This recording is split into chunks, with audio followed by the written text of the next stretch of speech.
Biblical stewardship is not what most people think. Stewardship is not about managing money well. It's about governing what should exist in the first place. Oftentimes, when we hear the word stewardship, we think about managing money well. But biblical stewardship goes far beyond financial disciplines. This biblical stewardship comes with responsibilities that are often overlooked, taken too lightly, and even compromised, knowingly and unknowingly. Many leaders were taught biblical stewardship without spiritual responsibilities. Money is more spiritual than we could ever imagine. And when we don't know this, or we don't have the understanding that money is spiritual, it becomes easy to steward finances based on biblical principles, but not spiritual responsibility. We can have financial systems that are profitable, but still violate God's biblical stewardship. And it's easy to say that God is blessing our business when we see that the business is profitable. Most financial stewardship teachings focus on biblical principles like tithing, giving, sowing, helping the poor. But we need to go beyond those biblical principles and truly understand the spiritual side of reaping and sowing. Let's talk about exploitation in the context of spiritual reaping and sowing.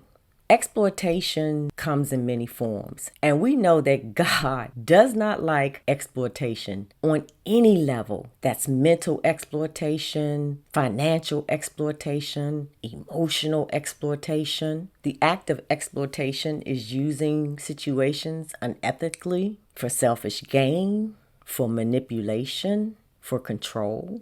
Exploitation involves the imbalance of power control, force, using fear tactics, coercing someone, trickery, deceit, pressuring someone into doing something they would otherwise not do. The Bible is clear, and Scripture consistently condemns the behavior that violates God's laws. Exploitation violates people's free will, violates trust, and it violates love. And we know how God feels about lying, deceiving, oppressing people, selfish gain, greediness. When it comes to biblical stewardship, leaders have to take a step further and ask themselves, am I also being spiritually responsible? It is very possible and easy for leaders to build financially while building in or building an emotionally unhealthy atmosphere or an emotionally unhealthy culture. Also, often as leaders, we pursue opportunities that we were never assigned to. Not every opportunity is a God-given assignment. Before we pursue opportunities that we want to steward well, we must be clear. Is this an assignment or is this an opportunity that I desire to take? And although God gives us the desires of our heart, He does often give us grace to pursue opportunities that we desire. When we are clear whether that opportunity is an assignment or whether it is just a desire, we must understand the spiritual stewardship and responsibility that comes with each. God-given assignments come with greater spiritual responsibility. The real test in biblical stewardship is not in growth. Increase is not the proof or the evidence that it came from biblical stewardship. The real test in God's eyes, was it built in righteousness? Does the building remains in right standing with God in the growth? Modern wealth culture teaches scale everything, monetize everything. Don't miss out on an opportunity that will help your business grow. But biblical and spiritual stewardship asks, am I compromising the people? Am I compromising God's spiritual standards? Am I building a biblical and spiritual structure that will allow me to steward this business well? Is this foundation spiritually strong enough that I will not buckle under pressure and compromise?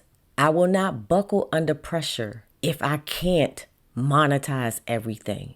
If I miss this opportunity that will help my business grow. Will my building sustain me when the pressure comes that I need to take this one opportunity that may make me compromise just this one time? Will I violate God's spiritual principles this one time, even just a little bit, because a little leaven causes the whole lump to rise? So as a leader who's becoming a better financial steward, remember this.